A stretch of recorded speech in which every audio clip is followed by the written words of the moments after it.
Guys, aku nak share moment aku pernah rasa nak give up dekat dalam sukan MMA ni. Aku nak cerita kat orang, sebelum ni aku start, dia tak macam orang lain tau. Masa aku start dulu, aku punya teammate semua dah experienced fighter. Ada pro fighter, ada yang dah 5 kali menang, 6 kali menang, tak pernah kalah-kalah.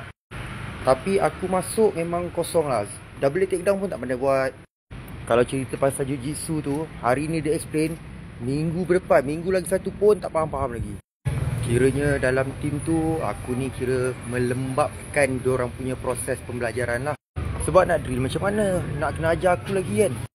Hendaklah umur aku ni dah tua. Jadi lambat nak belajar tu, lambat.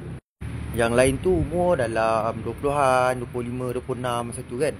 Aku pula umur dah 30 lebih. Hari-hari babe kena maki, kena hina. Tapi aku just pekakkan telinga. Aku just keep going. Aku just anggap benda tu part of learning process. Benda ni depends tau, macam mana kau ambil benda tu. Kalau kau ambil makian tu sebagai sesuatu yang menjatuhkan semangat kau, then kau akan drop lah. Tapi aku tak. Aku ambil benda tu sebagai motivasi aku.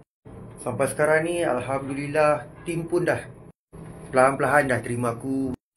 Kalau dulu aku stop, mungkin dah tak ada dah MMA Fortnite ni.